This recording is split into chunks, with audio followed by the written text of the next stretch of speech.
I found myself increasingly isolated from others as I spent time caring for my parents-in-law. For me, the camellia hedge that my mother-in-law looked upon seemed like the bars of a prison. I wonder how many years those days continued. It wouldn't be an exaggeration to say that my entire 40s were consumed by caregiving. Both my father-in-law and mother-in-law fell almost simultaneously and passed away in the hospital. Alongside the sense of loss, a slight feeling of relief began to spread within me. Then one day, a phone call shattered the long-awaited days of peace in our home. Enough is enough. You're acting like a miser. Who is this? Hello. It's Heather. Heather. I'm your husband Robert's older sister. Long time no see. By the way, when are you coming to take care of me? What on earth is she talking about? I'm paying $15,000 in caregiving fees. Hurry up and come over. I was bewildered by her torrential tone but desperately tried to understand the situation. It was unmistakably my sister-in-law Heather on the phone. Before I could say anything, she excitedly continued her tirade. As her anger gradually subsided, I cautiously voiced the question that had been on my mind from the start. Heather, Robert told me you passed away 3 years ago. Huh? My name is Amanda Brown. I'm an ordinary housewife living with my husband Robert. We live within walking distance of his parents' house, and in our younger days, we used to visit frequently. I only heard about my mother-in-law's dementia from him when her condition had significantly worsened. Part of it was because I was working, but despite living nearby, there was a long period when I avoided seeing my in-laws. In my 40s, I casually picked up a poster about rescuing cats I saw in town and decided, almost nonchalantly, to adopt a rescued cat.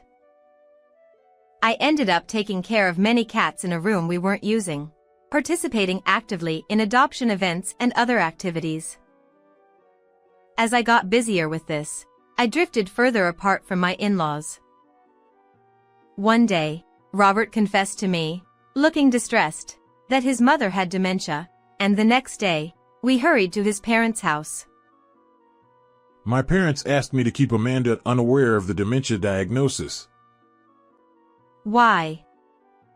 Would they? They didn't want to burden you. They knew you lived nearby, and they thought if you found out about dementia, you'd feel obligated to take care of them, right? I felt a deep pang in my chest at the profound love my in-laws harbored. Even living so close by, I had no idea they were suffering from such serious illnesses. My husband and I don't have any children. It's not that we're concerned about not having children, but without kids, I couldn't find a reason to visit my in-laws' house. I think it was good when we were young. When we were young and had time, Robert and I would sit and have tea at my in-laws while admiring the camellias blooming in the garden. The meticulously pruned camellias served splendidly as a hedge and would burst into red flowers in the spring. My mother-in-law would gaze at the camellia hedge. I preferred camellias. They're easier to maintain. She smiled slightly with narrowed eyes. The house of my in-laws was always tidy. Not a speck of dust in sight. She always dressed elegantly, sitting on the sofa and reading a book. Near the couch was a window, allowing soft sunlight to filter in. While sipping the tea my mother-in-law prepared, I stole glances at her profile. She was calm but seemed somewhat lonely, yet she appeared strong-willed. My mother-in-law, now suffering from dementia, seemed unchanged on the surface. But the once impeccably clean rooms were now messy, with garbage bags scattered everywhere. When Robert picked up trash from the floor, my mother-in-law bowed her head sadly. Oh, I'm sorry. I just can't seem to tidy up. According to him, my father-in-law was also diagnosed with dementia.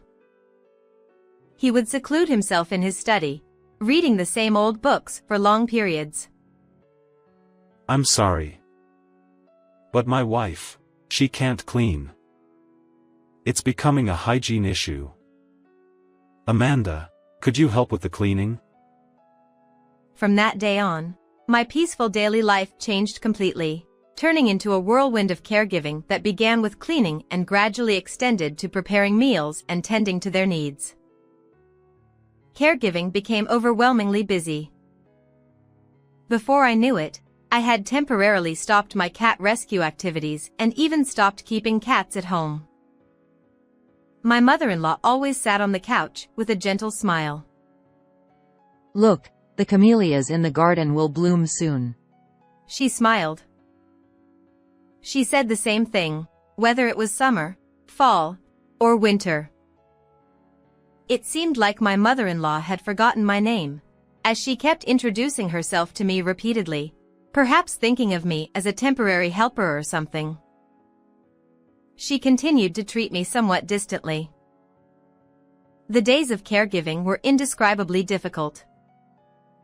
When it became necessary to care for my mother-in-law and father-in-law, Robert contacted his sister, Heather. We don't have any children, right? I was told that means I'm not fulfilling my duties as a husband. So, at least, Heather asked if you could help with caregiving. Does he think I'm not hurt by such words? For me, consumed by caregiving and growing distant from others, the camellia hedge my mother-in-law looked at seemed like the bars of a prison. Yet, I didn't run away because I felt grateful for the kind-heartedness of my mother-in-law and father-in-law in the past. But still, caregiving was incredibly challenging. Those days continued for a long time. Before I knew it, I had turned 50 years old. It wouldn't be an exaggeration to say that my entire 40s were consumed by caregiving. Towards the end of winter, when the camellia flowers bloomed, my mother-in-law would gaze outside with a dreamy expression. Eventually, both my father-in-law and mother-in-law fell almost simultaneously and passed away in the hospital. Alongside the sense of loss, a slight feeling of relief began to spread within my heart. Sitting on the couch where my mother-in-law often sat, I let out a deep sigh, thinking I could finally rest. I suddenly remembered when I last spoke with my mother-in-law, staring into space. Heather. She quietly whispered.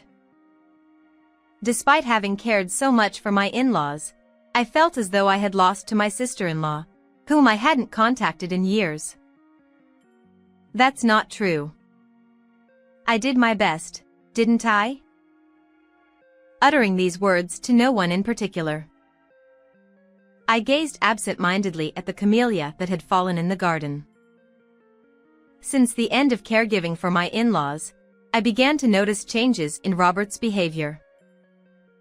Recently, he has been using his credit card frequently. The monthly statements detailed his expenditures, and he had been dipping into our savings without permission. He often worked overtime and started going out alone on days off. Understanding his distress from losing both parents almost simultaneously, I tried not to intervene too much in his suspicious behavior. However, noticing frequent withdrawals from our account, I casually asked him during dinner. Recently, you've been withdrawing money a lot. What are you using it for? Oh, it's nothing in particular. It's just that I've had to spend money on work-related social gatherings. I couldn't attend before because of my parents. I silently stared at him for a while, feeling somewhat uneasy about his explanation. Misinterpreting my silence as anger, he nervously lowered his head. I've caused trouble for you, Amanda. I'll try to cut back on work-related events. How about we go somewhere together on our day off? He said this to me, but in the end, he never took me anywhere. After being freed from caregiving, I felt considerably idle. However, I didn't yet feel ready to resume my cat rescue activities. Discussions were underway to sell my in-laws' vacant house. When I visited the empty house, I would leave the windows open. Thinking I needed to water the camellias in the hedge, I used a hose attached to the faucet to water them. Despite the house being empty, I found myself watering the camellias daily. I wasn't sure if I did it out of habit or necessity. But knowing the camellias would wither without care, I couldn't stay away from this house. One day, our home phone rang. Assuming it was a sales call as usual, I picked up and said, "Hello," but immediately, I was met with shouting from the other end. Enough already. You're acting like a miser. Who is this? Hello. It's Heather. Heather. I'm your husband Robert's sister. Long time no see. So, when are you coming to take care of me? Huh? I pressed the receiver firmly against my ear, furrowing my brow. I'm paying $1,500 in caregiving costs, aren't you? Hurry up and come over to my place. Despite feeling perplexed by the barrage of anger from the other end, I desperately tried to understand the situation. The caller was undoubtedly my sister-in-law, Heather. Before I could interject, Heather, seemingly still agitated, continued her tirade. When her anger seemed to subside slightly, I cautiously voiced the question that had been on my mind from the beginning, trying not to provoke her any further. Heather. Roberti told me that you passed away 3 years ago. What? Her voice suddenly softened amid the chaotic phone conversation. The last time I had a face-to-face conversation with her was right after our marriage. At that time, due to work, she had moved overseas and eventually settled there permanently. Robert had informed me 3 years ago of her passing. The funeral was held abroad, and I heard that other relatives took care of all the details. As I recounted these events to her over the phone, she fell silent, clearly stunned. Heather, who had been overseas for a long time, couldn't believe that my in-laws had already passed away. We remained silent on the phone, and some time passed. Eventually, Heather cleared her throat, and with a sigh, she spoke, as if dispelling the heavy atmosphere. You see, I returned to Japan 3 years ago. My parents opposed my move overseas until the end, so I couldn't bring myself to visit the family home. But why didn't Robert inform you about my mother-in-law and father-in-law's passing? I'm partly to blame for that. I didn't know they had dementia, and even if I did, I'm not sure if I could have cared for them. To be honest, I returned to Japan because my health deteriorated. I realized that Japan is where I find peace. Since returning to Japan, her health has worsened further, and it seemed to affect her daily life. A few months ago, she mustered the courage to contact Robert after several years and initiated this conversation. I had just injured my foot from slipping on stairs. I was probably feeling a bit weak myself. I just felt like hearing his voice. After listening quietly to her story, he suggested, if it's that difficult, why not hire Amanda as a helper? You and I have only met once at the wedding, right? So, I initially declined, but he insisted. Initially agreeing to $800, I heard that the price was raised further because Amanda wouldn't agree. If that's the case. Recently, he has been strangely using money. That child has always lied to protect himself. Maybe he has some financial difficulties. The price was further raised and eventually ballooned to $1,500. She felt uncomfortable asking her relatives to take care of me by paying $1,500 a month from now on, but she thought she had to meet me first. But when I didn't show up at her house anytime soon, she became numb and called me. Then you are saying that Robert just now cheated you out of $1,500? That's what it means. Recently, he has been unnaturally spending money. He has always been a child who often lies to protect himself. Maybe there is some circumstance where he needs money. She and I silently agreed that we couldn't trust him to be honest and decided to secretly investigate the money trail. Several days later. Since morning, I had told Robert, "Come home early." That's because today is our wedding anniversary. In the evening, while cleaning in front of the entrance, I watched the sinking sunset. He returned home earlier than usual, and we sat around a slightly more luxurious dinner table. He was delighted by roast beef laid out on the table, saying, "This is quite extravagant, but it was nothing special." It was just store-bought roast beef from the nearby supermarket arranged on a large plate. He happily enjoyed roast beef. After a while, the intercom rang. I stood up to answer the visitor and disappeared from the living room. When I returned to the living room, he noticed the woman standing behind me and dropped the sushi he was holding with his chopsticks onto the floor. Heather. Led by me, Heather appeared. Startled, he was speechless and stopped his hand holding the chopsticks, visibly flustered. She silently stared at him, and seeing them facing each other, I suggested from another room that she take a seat by preparing a chair. First, explain why you told such an unlucky lie to Amanda about me being dead. Her calm question was strangely chilling. He stammered and placed his chopsticks on the table. Since our first meeting, it seemed like you and Amanda didn't get along, so I thought it would be better for both of you not to get involved. Did he seriously think that the excuse of not getting along justified lying about his sister's death? Heather sighed deeply, holding her head with one hand. I heard from a relative.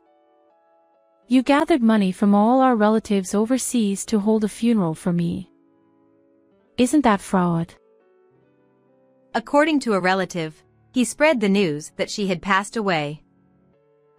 Since it was difficult for people to attend a funeral overseas, it seems he deceived various relatives to collect a significant sum of money.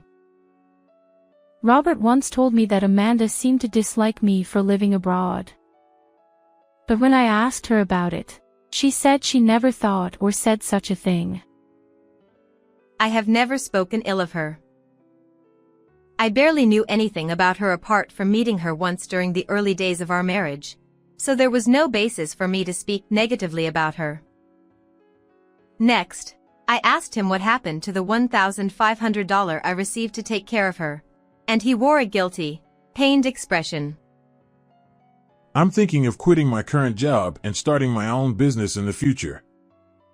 So, I wanted to save up funds for that. I can't believe you. Do you seriously think that you can hurt her and still expect such lies to work? I slammed documents I had prepared onto the table, and he visibly trembled. In front of him were reports from a private investigator. What are these documents? As he picked them up, his eyes widened. I had been investigating his actions for the past few days. The report revealed that he had a mistress and had given the money he deceived Heather to this mistress. Even more shocking, it seemed that money previously withdrawn from my bank account by him was also being used by this mistress. I cannot forgive you for causing trouble to my sister-in-law and relatives. Please divorce. The word divorce startled him. Looking at me standing there, he wore a pitiful expression, as if seeking sympathy, and apologized to me. Wait, please don't mention divorce. You've been away from home due to caregiving for so long, haven't you? I'm a man, and... well, you understand, right? I couldn't possibly understand that. Before I erupted in anger, he continued. I'm sorry. I indeed have a mistress. But that's just a fling.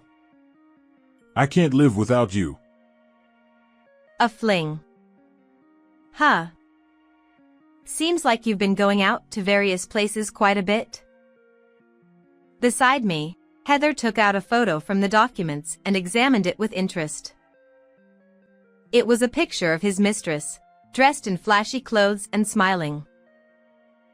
According to the private investigator, his mistress worked in the nightlife industry, and it seemed more like he had one-sided affection towards her rather than a mutual relationship.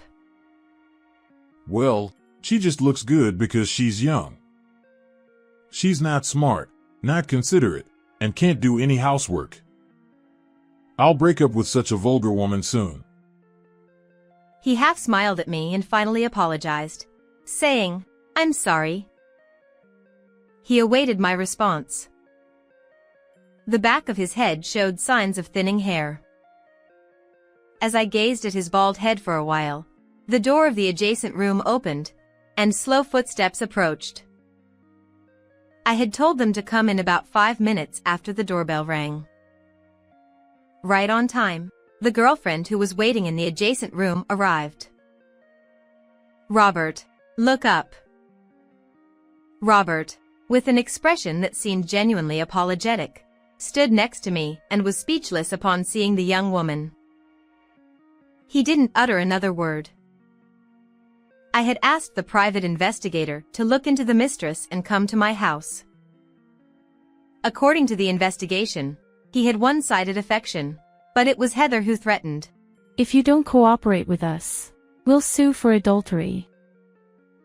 She's a flashy woman in her early 30s, looking like she's about to burst into tears as she gazes at him. Before she came here, I had a brief private conversation with this mistress. He had told her, I'm busy preparing for a startup, so please wait just a little longer. I didn't know he was married, and I'm not serious about dating him.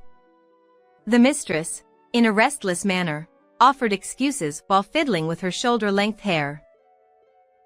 She suddenly learned that the man she was dating had a wife, so it's not surprising that she's being talked to through a private investigator. I will confront him with the fact that I've been having an affair with you. I want you to hear how he talks about you at that moment with your ears.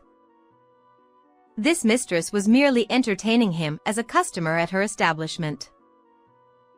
I desperately tried to conceal the pain of knowing my husband was being deceived by another woman. I couldn't discern the true feelings of this woman upon hearing his earlier words. However, tears welled up from the emotionless eyes of the mistress. Could it be that she truly loved him? Even this woman, who fell for a deceitful man, might not be able to stand here now if she hadn't lied to herself. Robert, exposed for all his lies, could do nothing but sit on the floor in astonishment, his shoulders slumped heavily.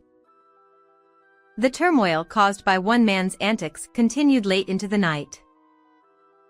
After a long discussion, Roberti and I ended up divorcing. There were 3 people claiming compensation. Not only me and Heather, but the mistress also strongly asserted I was deceived and demanded compensation. Claiming compensation from 3 individuals was quite financially burdensome, and the payments were delayed. I started working as a helper, utilizing my experience caring for my in-laws, so I wasn't struggling financially. Thus, I wasn't too concerned about the delayed compensation, but the former mistress was different. Angered by the delay in payment, she reportedly called the company where he worked and demanded payment directly from him. As this occurred daily, it created a negative impression within the company. Despite being advised by the boss to handle the daily calls properly, he decided he couldn't do anything and quit his job. After that, I gradually stopped contacting him.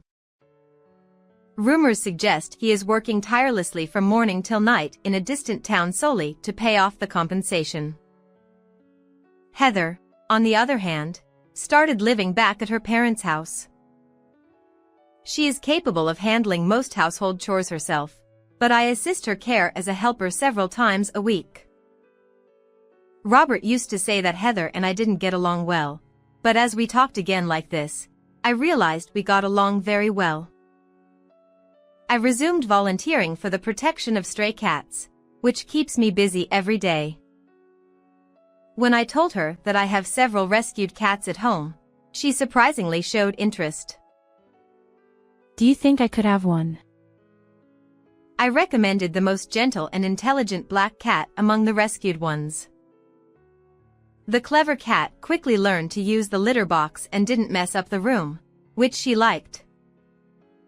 I always reminded her to be careful when opening windows and doors, so the house windows are always closed. I visited her house after several days to assist with her daily care, and when I opened the window, a refreshing spring breeze entered the room. Camellia flowers, blooming beautifully again this year, were dropping their petals onto the ground. As she sat on the couch, she called out to me. I want to thank you again. Thank you so much for taking care of my mother and father. I believe they were happy until the end. I shook my head and chuckled in self-mockery. I shared that my father-in-law always read books in his studies, and my mother-in-law always treated me as a stranger, thinking of me as just another helper. Then, I told her that her mother whispered her name just before she passed away. Heather, closing her eyes as if contemplating this fact, faintly smiled at me. I remember telling my mom a long time ago that we should cut down that hedge of camellias. There were bugs on them, and people say camellias are bad luck, you know. A camellia flower falls with a gentle thud. But my mom never, ever cut down those camellias. Why? I asked her. She sits on the couch, gazing out the window. For a moment, I felt a glimpse of my mother-in-law in her posture. That refined, gentle, and somewhat lonely mother-in-law. Because you said they were beautiful.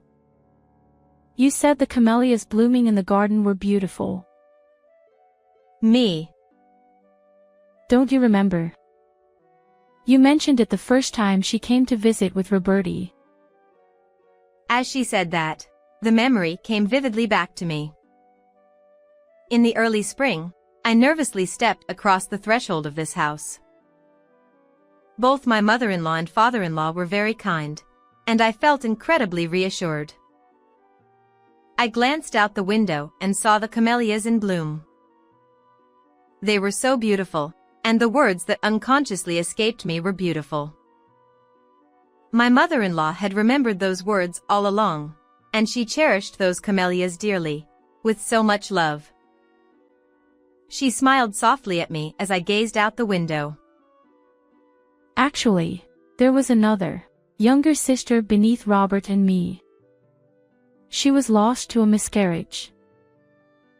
Ah. I've never heard this story before. Roberti probably didn't know either.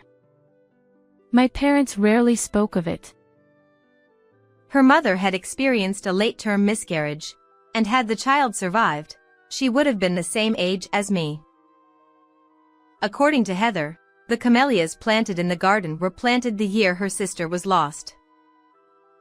Understanding a bit more of her mother-in-law's somewhat lonely expression, I felt a tightness in my chest. Perhaps my mother's last words included my name, but if she had just a few more seconds, even a moment longer, I think she would have said your name.